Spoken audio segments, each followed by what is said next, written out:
안녕하세요. 이번 시간에는 직방이 연봉 8,000원 찍었어요. 그래서 연봉 8,000 초봉을 찍었는데 이를 통해서 우리가 알 수 있는 사실은 제가 예전에 꾸준히 얘기했던 것처럼 개발자의 비익빈 부익부 현상이 더 심해질 거예요. 빈익빈인데, 그러니까 되게 잘 못하는 개발자들, 대충 배운 개발자들, 뭐 이런 개발자들의 입지는 더 줄어들겠죠. 그리고 더 성장하기도 힘들어요. 개발자는 지식 기반 산업은 지식이 거의 그냥 지식이 많은 사람이 그냥 이기는 사업이라서 이런 분야에 올 때 지식적인 면에서로 승부를 해버릇해야지, 그런 면에서 그냥 적당히 이렇게 가지고 가는 건 무기가 되게 허술하고 전쟁터 나가는 거예요. 허술하게 하고. 근데 이제 사실 초봉 8,000원 저도 되게 놀랐어요. 저 기사를 보고서. 그래서 기사 찾아보면은 저게 진짜 뭐 포괄임금제야 뭐야 이렇게 생각하는데, 이게 직방이 승부수를 띄우려는 뭔가 있는 것 같아요. 보통 이게 돈을 후려칠 때 보면 이제 쿠팡 사례를 보고 느끼는 게, 후려칠 때 보면 어떤 기업의 어떤 가치를 높이기 위해서 저렇게 하는 경우가 있었거든요. 근데 국내 스타트업들이 보여주는 특징이 뭐냐면, 이제 어딘가 상장시킬 때 저렇게 폭발적인 투자를 확 해버리더라고요. 그렇게 해서 우리 개발자 개쩐다, 이게 이제 투자자들한테 엄청나게 어필이 되고, 그게 이제 투자금이 회수되는 그런 걸 쿠팡을 통해서 보다 보니까 이게 직방도 어떤 생각이 있지 않을까. 이거를 계속 유지를 한다는 거는, 사실 연봉 8천, 초봉 8천의 시대가 열린다는 거는 물가랑 뭐 여러 가지를 봤을 때 굳이 이제 미국까지 갈 필요가 있을까 싶을 정도의 느낌도 들어요. 물론 이제 미국은 더 천조국이다 보니까 워낙에 연봉이 훨씬 좋고 막 그런 건 있지만 물가가 그만큼 비싸잖아요. 그런 지역들은 마트 물가는 싸더라. 아, 미국 마트 너무 좋아 진짜. 와, 미국 사람들이 왜 돼지가 되는지 알겠더라. 괌에서도 막 그 마트 물가 실감했는데, 그 비싸다고 해서 괌이 그런 건데, 와 진짜 그 나중에 유튜버들만 미국 물가 보니까 진짜 싸더라. 마트 물가는 우리나라 좀 비싸요. 유럽만 해도 이렇게 안 비싸요. 특히나 과일 같은 경우도 엄청 싼 편이고 되게 맛있거든. 유럽은 제가 좀 많이 가봐서 근데 되게 좋았거든. 근데 우리나라 과일이 유난히 비싸. 이거 좀 어떻게 푸드테크 같은 걸로 하면 안 되나? 어떻게든 좀 싸게 좀 먹고 싶은데 지겨워 죽겠어. 뭐 과일이 요새 웬만하면은 막 10,000원 20,000원 그냥 넘어가. 씨. 부자 아니면 먹지도 못하고 있어. 아무튼 네. 개인적인 뭐 그런 빡침이고요. 돼지로서 어쨌든 좀 짜증나는 건데, 근데 어쨌든 개발자의 빈익빈부익부가 더 심화가 될 것이고, 이제 이런 경우에는 그런 거죠. 이제 지금 중소기업은 최저임금 주면서 쓰는 초봉 개발자도 되게 많아요. 그래서 3천도 안 되는 돈 받는 개발자도 많거든요. 근데 어딘가는 8천 받고 있어. 이렇게 되는 거지. 물론 이제 안 가면 되지 않냐 이렇게 생각을 할 수도 있어요. 그러니까 막 그 저렴한 곳을 사람들이 보이콧하면 되지 않냐 이런 생각이 있을 수 있는데, 그렇게 될 것 같지는 않아요. 왜냐면은 이제 교육기관도 많고 사람들이 아직까지는, 아마 제가 한 5년 6년만 지나도 우리나라의 이제 그 청년층 자체가 좀 줄어들 거라고 보거든요. 한 10년만 지나도. 왜냐면 그 초등학교를 이제 나온 친구들이 그 한 학급의 그 학생이 별로 없더라고요. 그래서 그 초중고에 그렇게 예전만큼 저희 때는 되게 많았는데, 그것보다 더 사람이 없고 출산율이 저조하다 보니까, 출산율 저조 현상은 예전부터 있었으니까 워낙에 한 학급에 학생이 적다 보니까 이제 생산 가능 인구 자체도 또 줄어들 예정이라, 일본처럼 어떤 사람을 못 구해서 폐업을 해야 되는 그런 현상까지 생길 수도 있을 거라고 보거든요. 일본이랑 거의 유사하게 가고 있는데 더 빠르죠. 그렇게 예측을 하고 있지만, 당장은 이런 부익부 빈익빈 현상이 좀 심해질 것 같고요. 아예 인력이 없으면 못하는 애라도 비싸게 주고 이제 써야 되는 현상이 생길 수 있는데, 근데 그것도 좀 반전이 있는 게, 예를 들면 이제 베트남이나 이런 데도 이제 코딩 교육을 하고, 이제 어떻게 보면 인도네시아 뭐 이런 필리핀 이런 데서도 코딩 교육을 많이 한단 말이죠. 그리고 거기서 이제 임금이 저렴한 사람들이 한국에 넘어오는 그런 방향성을 띠면, 그 중에서도 잘하면 한국인들이 가진 일자리도 못하는 개발자의 자리는 뺏길 확률이 높죠. 어쨌든 경쟁을 하게 되는데 이제는 좀 더, 그러니까 왜 제가 이런 얘기를 하냐면 이제는 원격 근무도 굉장히 일상이 될 거고 한국에 있으면 한국에 있다고 한국에다만 다니는 게 아니게 될 거예요. 직방 같은 경우도 사실은 이런 곳들이 요즘은 다 메타버스로 일을 하고 그런 곳들이 꽤 있거든요. 물론 이제 코로나 시대가 이제 끝나면 어떻게 될지는 잘은 모르겠어요. 근데 확실히 원격 근무하는 회사, 저 같은 경우도 거의 근무를 저는 원격 근무 위주로 하거든요. 그리고 이제 기관 팀장님이나 기찬 팀장님은 이제 그 내부에서 일을 하시죠. 그래서 근데 저는 이제 그걸 빨리 받아들인 케이스죠. 제가 이렇게 해도 이제 더 높은 연봉이나 이런 걸 성과를 낼 수 있다는 거를 증명하고 저희는 이제 원격으로만 회의를 하니까. 그리고 이제 학생들 중에서도 이제 토론을 하거나 뭐 그런 어떤 같이 이렇게 비대면 친구들 같은 경우는 게더타운을 저희는 이용을 하고 같이 코딩을 하고 있고요.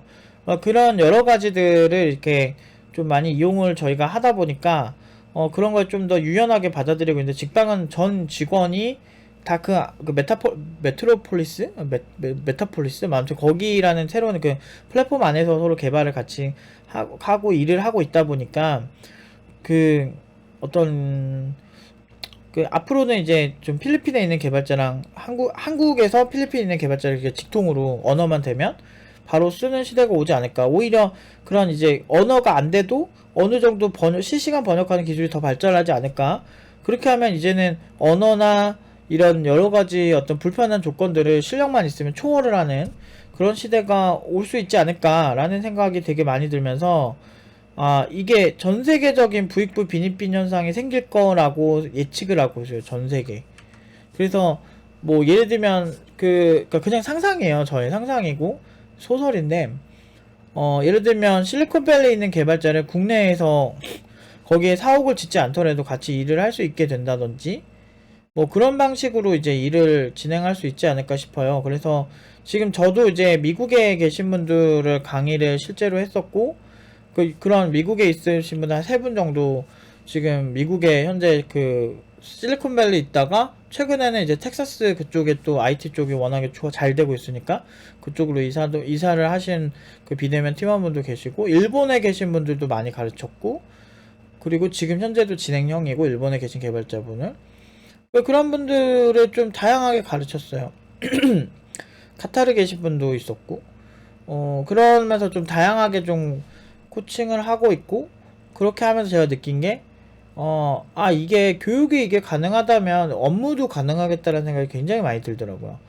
그래서 너무너무 시장이 참 재밌어지고 재밌어지는데 잘하는 사람들한테는 재밌어지고 기회가 커지는 거죠. 그러니까 예전에는 봐봐요. 우리가 옛날에 생각해보면 만약에 순인의 구멍가게가 있어. 그러면 순인의 구멍가게에서 되게 맛있는 쫀디기를 파는데 그 쫀디기가 그 동네에 살아면 먹을 수 있었거든요. 옛날에는. 근데 요즘은 택배로 배송을 해주는데 그게 예전에는 뭐 하루 이틀 3일 이렇게 택배가 배송이 됐는데 이제는 당일 배송이 돼. 근데 그러다가 이제 배달의 민족 그러니까 원래 원조는 징동마켓이에요. 징동마켓. 징동 그 중국에 그런 것처럼 30분 배송 막 이런 게 되고 그러다가 이제는 아예 비즈니스가 택배로 하다가 이제 글로벌 마켓까지 커지죠. 그래서 요즘은 한류 그런 제품을 파는 플랫폼까지 있어요. 역직구 그렇게 하는 플랫폼도 되게 많이 발달하고 있고 한국 제품 잘 팔려서 부자 된 사람들 그 와중에 있을 거고 그러니까 그런 식으로 좀 이게 경쟁이 예전에는 국내 업체에서만 경쟁을 했는데 이제는 해외에서 화장품 회사들에도 해외에서 사는 사람들도 많거든요. 그러니까 국내 화장품 업체가 해외 화장품 업체 직구하는 거랑 이제 또 경쟁을 해야 되고 그런 시대가 이제 많이 펼쳐지면서 이제 개발자들 또한 그렇게 영입이 될 것이다 라고 보고 있죠. 그래서 진짜 잘하는 개발자들에 대한 수요는 이미 해외부터 있을 것이다. 그래서 일본같이 인력이 없어서 그냥 울며 겨자 먹기를 못하는데도 돈 많이 주고 그런 어떤 개발자를 뽑고 막 이런 형태가 되기보다는 오히려 제 생각에는 좀 괜찮은 개발자 해외 개발자들이 뭐 한국으로 오는 방법도 있을 거고, 원격 근무, 디지털 노마드들이 일을 하는 방식으로 가지 않을까라고. 그리고 그 예전에 어디서 봤는데 디지털 노마드들에 대한 인프라가 되게 좋은 그런 어떤 기업들이나 그런 국가가 훨씬 경쟁력이 있을 것이다. 왜냐 이제는 여행도 하고 내 삶에 그 굉장히 관심이 많은, 특히나 돈 되게 잘 벌고 되게 잘하는 개발자들은 자기 삶에 대해서 굉장히 관심이 많아요. 그래서 그런 개발자들은 삶의 질도 되게 중요하게 생각하고, 뭐 그런 사람들이 충분히 이렇게 할 수 있는 그런 것들을 해야 되지 않을까라는 생각들을 되게 많이 해요. 아무튼 개발자로서 저는 이제 앞으로의 시대가 많이 기대가 되고 굉장히 재밌을 것 같고, 어, 그렇게 생각해요. 그럼 우린 이걸 어떻게 대처를 해야 될까 해보면, 결국에는 저는 이렇게 앞으로 미래를 정확하게 예측하기 힘들다고 생각해요. 그래서 어떻게 정확하게 될 것이다를 알기가 힘들기 때문에 우리가 할 수 있는 최선의 방법은 변화를 관찰하고 거기서 그거를 잘 쫓아갈 수 있게 꾸준히 노력을 하는 건데, 그런 꾸준한 노력을 하려면 일단 뭐 이슈도 잘 알아야 되고 뭐 뭔가 꾸준히 해야죠. 근데 중요한 건 그냥 아무런 성과 없이 노력만 하면 지쳐요. 성과가 안 좋은데 노력하면 진짜 너무너무 힘들고 그렇거든요. 그래서 여러분들이 너무 대단한 승리를 하기보단 작은 승리, 오늘 내가 여기부터 여기까지 짰다 라고 하면, 그렇게 해서 내가 그걸 완수했어, 그럼 난 되게 대단한 사람이다 라고 자기 스스로 칭찬하는 이런 작은 승리를 반복하는, 그러니까 의미 부여를 좀 하라는 거죠. 자기가 하는 거 그냥 에이 뭐 예를 들어 설거지를 한 번 했어. 근데 내가 설거지 너무 싫어하는 사람인데 한 번 했어. 그러면 그게 그 사람한테는 굉장한 거예요, 사실은. 근데 그런 것들을 너무 남들 다 흔하게 하니까 아무것도 아닌 것처럼 치부하고, 그런 방식대로 이렇게 자기를 너무 혹사하고 자기 자신한테 너무 관대하지 않고 이런 방향성을 보여주면 결국엔 너무 지친다는 거죠. 그래서 그런 방향성을 저는 추천을 하지는 않고요. 그런 것보다 이제 작은 승리를 반복하고, 그렇게 하면서 내가 공부를 조금이라도 했고 그러면 오늘 좀 칭찬받아 마땅한 사람이잖아요. 그래서 또는 기사를 한두 개를 읽었어. 그러면 처음부터 너무 거창하게 하지 마시고 작게 습관을 조금씩 바꿔간다 생각하고, 자기한테 관대하고, 뭔가 아무것도 안 했는데 칭찬하지 마시고 뭔가를 했을 때만 칭찬하는 방식으로 자기 자신을 트레이닝 해 나간다면, 정말 이런 변화하는 습관이 이제 들이기 때문에, 그리고 뭔가를 했을 때 자기 스스로 만족도가 높기 때문에 지치지 않게 돼요. 그러면은 이런 거에 꾸준히 잘 될 수가 있죠. 저도 이제 팀노바 처음에 할 때는 굉장히 걱정도 많이 되고 그랬죠. 이제 10년을 했는데도 책임감이 워낙 강하다 보니까 이게 더 좋은 결과 무조건 나와야 되는데 이런 생각했는데, 그 매년 이렇게 좋은 결과가 나오잖아요. 근데 사실 지금은 5천 이하로 가는 게 상상이 안 될 정도, 미만으로 가는 게 상상이 안 갈 정도로 다들 5천 이상으로 가고 있는데, 이런 입장에서는요, 사실은 5천 이상의 연봉이 아무렇지 않을 수도 있어요. 근데 저는 매번 감사해야 하고, 매번 그 학생들을 축복하고, 그 학생들이 매번 잘 됐다고 생각을 하고, 제가 열심히 해서 잘했고 그 학생도 열심히 해서 잘했고 우리 모두 잘했다라고 이제 항상 강조를 해요. 왜 그러냐면 작은 승리를 반복하는 거죠. 5천 이상으로 간 친구들이 계속 나오고, 그 친구들이 시작 지점이 어땠고 그것 대비 우리 이렇게 성장한 거면 정말 잘했다, 이런 식으로 꾸준히 승리를 반복해서 지치지 않게 되는 저의 원동력이 된 거죠. 그래서 항상 감사하게 생각해요. 그런 부분은 제 스스로도 그런 프로세스를 정의한 게, 예전에는 많이 지쳤었어요. 아 그래 당연히 다 가야지 이런 느낌이었는데, 이게 당연한 게 아니죠. 사실은 그게 엄청 대단한 거죠. 사실은 5천 이상으로 어떻게 고졸 친구들이 가고 지방대 다니던 친구들이 가고 비전공자들이 그렇게 가는 게 사실 대단한 거거든. 근데 그런 것들을 너무 일상에서 그런 소중한 순간들을 나도 놓치고 있었던 거야. 그래서 그런 거를 이제 의미부여하고 좀 스스로에게 좀, 아 그래 이 정도 하면 열심히 잘했어, 다음에 또 한 번 더 해보자, 이런 식으로 다독이니까 엄청 잘 되는 거죠. 그러니까 다른 공부도 눈에 들어와요. 지치지 않으니까. 그러니까 우리의 이거는 인간 DNA에 이게 새겨져 있는 그냥 기본 메커니즘이야. 그 있잖아요. 그 강아지도 훈련할 때도 어떤 걸 하라고 하고 좋은 기분을 들게 만들어 주잖아요. 예를 들어서 이 친구가 막 앉아 했는데, 앉아라 했더니 사료를 줬어. 또는 주인이 너무너무 칭찬해 주는 거야. 내가 좋아하는 주인이. 그러니까 어떻게 돼?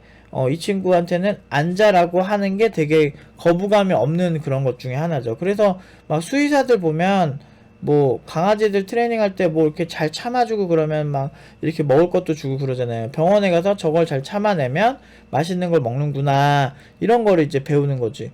인간은 강아지보다 훨씬 이렇게 지적인 생명체긴 하지만요, 그래도 어떤 그런 기본적인 욕구에 대한 메커니즘은 비슷해요. 그래서 자기가 되게 고차원적인 생각을 하고 뭐 엄청난 거에 잘 의미 부여하고 이렇게 해도 아주 기본적인 욕구, 배고픈 거는 강아지나 우리나 똑같고, 뭐 그렇다고 해서 뭐 정신적인 게 있어서 이걸 막 참는 게 겁나 쉽냐? 그렇지도 않잖아요. 엄청 힘들게 참잖아요.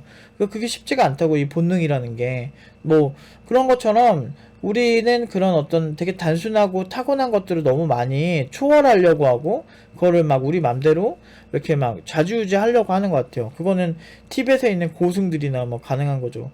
정말 그 막 불로 타는데도 이렇게 막 나무아비탑을 관세음보살하면서 막 그 졸라 고통 속에서 그거를 막 버티고, 이런 거는 난 솔직히 못할 것 같아. 근데 그런 어떤 엄청난 정신력을 가진 소수의 사람들이나 할 수 있는 거지. 음. 그래서 제가 제일 이제 별로라고 생각하는 사람은 어떤 사람이다? 제일 못난 사람은 아무것도 안 하면서 잘한 사람 방해하고 손가락질하는 사람들이다.